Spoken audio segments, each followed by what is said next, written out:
সেখানেও ভ্রাম্যমাণ থাকবে, তারাও সাথে সাথে বিভিন্ন জায়গায় যে পরীক্ষাগুলো করতে পারবে এবং একটি ভালো কর্মসূচি গ্রহণ করা হচ্ছে। এর মাধ্যমে আশা করা যায় যে আমরা মাননীয় সংসদ যে প্রশ্ন করছেন, আমরা আশা করা যায় এই প্রশ্নের সমাধান করতে পারবো। মাননীয় স্পিকার, আপনাকে ধন্যবাদ। মাননীয় সংসদ মহোদয়কে ধন্যবাদ। আপনাকে ধন্যবাদ মাননীয় প্রতিমন্ত্রী। এখন আমি মাননীয় সদস্য ব্রাহ্মণবাড়িয়া 2 আসন থেকে নির্বাচিত মাননীয় সদস্য রুমিন ফারহানাকে তার জরুরি জনগুরুত্ব সম্পন্ন বিষয়ে মনোযোগ আকর্ষণের নোটিশ পড়ার জন্য আহ্বান জানাচ্ছি। ধন্যবাদ মাননীয় সদস্য। মাননীয় স্পিকার, আপনাকে অসংখ্য ধন্যবাদ। মাননীয় স্পিকার, আমি আপনার মাধ্যমে মাননীয় প্রবাসী কল্যাণ ও বৈদেশিক কর্মসংস্থান মন্ত্রীর দৃষ্টি আকর্ষণ করছি। মাননীয় স্পিকার, বাংলাদেশের অর্থনীতি যে ভিত্তির উপর দাঁড়িয়ে আছে তার একটা হচ্ছে রেমিটেন্স, এবং সম্ভবত রেমিটেন্স হচ্ছে বাংলাদেশের অর্থনীতির ভিত্তির সবচেয়ে শক্তিশালী একটা ভিত। এই দেশে প্রায় 1 কোটির ওপরে মানুষ দেশের বাইরে কাজ করে এবং যেটা আন্তর্জাতিক অভিবাসন উৎস দেশ হিসেবে বাংলাদেশকে বিশ্বের 6ষ্ঠ বৃহত্তম দেশে পরিণত করেছে।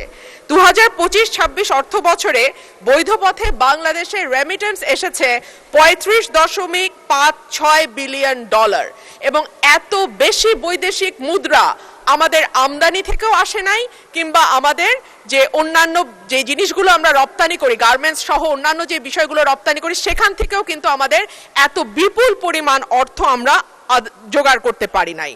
ওয়ার্ল্ড ব্যাংকের হিসাবে বাংলাদেশ বিশ্বের 8ম বৃহত্তম রেমিটেন্স গ্রহণকারী দেশ, এবং আমাদের রিজার্ভ বলেন, আমাদের গ্রামীণ অর্থনীতি বলেন, আমাদের আমদানি ব্যয় মেটানোর মূল উৎস বলেন, কিংবা আমাদের লাখো পরিবারের যেই উপার্জনের উৎস, সেটা কিন্তু আমাদের এই প্রবাসী ভাইয়েরা, এবং সবকিছু নির্ভর করছে যে আমাদের রেমিটেন্স যোদ্ধারা কি পরিমাণ অর্থ বাংলাদেশে পাঠায় তার উপরে।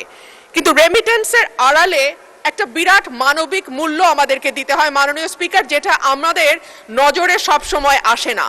আমরা অর্থের হিসাব করি, আমরা রিজার্ভের হিসাব দেখি, এমনকি কি পরিমাণ বিদেশে আমরা লোক পাঠাতে পারছি সেই হিসাবও আমরা দেখি, কিন্তু এটার অন্তরালে যে একটা গভীর কষ্টের গল্প আছে সেই কথাটি কখনো কোথাও উঠে আসে না মাননীয় speaker. Social cost of migration, যেটাকে আমরা বলতে পারি সুযোগ এবং ত্যাগের গল্প একই সঙ্গে। ওয়েজ আর্নার্স বোর্ডের তথ্য অনুযায়ী 2024 সালে বাংলাদেশ জন্মের পরে এখন পর্যন্ত 2024 সালে সবচাইতে বেশি 4813 জনের মরদেহ বাংলাদেশে আসে। এছাড়াও 15 থেকে 24 পর্যন্ত 38,000 মরদেহ বাংলাদেশে এসছে। লক্ষণীয় বিষয় হচ্ছে এদের বেশিরভাগেরই বয়স 40-এর নিচে, এবং 40-এর নিচে যাদের বয়স মাননীয় স্পিকার, খুব স্বাভাবিকভাবেই তাদের কোনো কোমরবিডিটি থাকার কথা নয়, কিন্তু তারপরেও বৈরী পরিবেশে ঘন্টার পর ঘন্টা পরিশ্রম করা, দেশের সঙ্গে দীর্ঘদিন তাদের ফিজিক্যাল যোগাযোগ যেটাকে বলে সেটাতে বিচ্ছিন্ন থাকা, দুশ্চিন্তা, পরিবার থেকে দূরে থাকা, এবং ভীষণ রকম পরিশ্রম এবং অস্বাস্থ্যকর পরিবেশে দিনের পর দিন থাকবার কারণে এত বড় সংখ্যক মরদেহ প্রতি বছর বাংলাদেশে বিদেশের মাটি থেকে আসে। অভিবাসনের প্রকৃত মূল্য, আমি যে কথাটি বলছিলাম যে কেবলমাত্র সংখ্যা বা জীবন দিয়ে যদি আমরা হিসাব করি তাহলে হবে না, এর সঙ্গে যুক্ত হয়ে আছে আমাদের সামাজিক নানান রকম ঘটনাও। দূরত্ব, যেটা দীর্ঘদিন দেশের বাইরে থাকা তৈরি করে পরিবারের সাথে দূরত্ব। এমনও ভাইয়ের গল্প আমরা জানি মাননীয় স্পিকার, যে হয়তো তার সন্তানটিকে 1 বছরের রেখে গিয়েছিল, কিন্তু যখন ফিরে এসছে তার সন্তান কিশোর বয়সে গেছে। বাবা সন্তানকে ঠিকমতো চেনে না, সন্তানও বাবাকে চেনে না।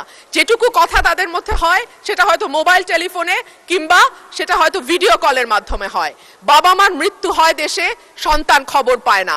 অনেক সময় আমরা জানি আমাদের প্রবাসী ভাইরা যে টাকা পাঠান সেটা দিয়ে সম্পদ তৈরি করেন পরিবার, কিন্তু সেই সম্পদে অনেক সময় সেই ভাইটির নাম থাকে না, দেখা যায় অন্যান্য ভাই বা যারা দেশে থাকে তাদের নামেই সম্পদ তৈরি হয়। অর্থাৎ নানানভাবে নানান রকম সমস্যার মধ্যে দিয়ে আমাদের প্রবাসী ভাইরা দেশের বাইরে কাজ করেন, কিন্তু তাদের এই শ্রম এবং ঘামেই বাংলাদেশের অর্থনীতি টিকে আছে। মাননীয় স্পিকার, আপনার মাধ্যমে প্রবাসী কল্যাণ এবং বৈদেশিক কর্মসংস্থান বিষয়ক মন্ত্রীর কাছে আমার প্রশ্ন, দক্ষ জনশক্তি পাঠানোর ব্যাপারে সরকার কি কি উদ্যোগ গ্রহণ করছে? কারণ আমরা জানি আমরা যে শ্রমশক্তি বাইরে পাঠাই তাদের অনেকেরই ভাষাগত দক্ষতা নাই, কিংবা যেই কাজের চুক্তিতে তারা দেশের বাইরে যায় সেই কাজের ব্যাপারেও তাদের সব সময় যে খুব পরিষ্কার ধারণা থাকে বা দক্ষতা থাকে তা নয়। কিন্তু আমরা যদি দক্ষ শ্রমশক্তি বাইরে পাঠাতে পারি তাহলে দেখা যাবে যে আমাদের বৈদেশিক মুদ্রা এখন যা আসে $35 বিলিয়ন, তার চেয়েও বেশি হয়তো আমরা আনতে পারবো, এবং যারা দেশের বাইরে যাচ্ছে তারাও একটা সম্মানজনক অবস্থায় যেতে পারবে। মাননীয় স্পিকার, আপনার মাধ্যমে মাননীয় মন্ত্রীর কাছে আমার প্রশ্ন।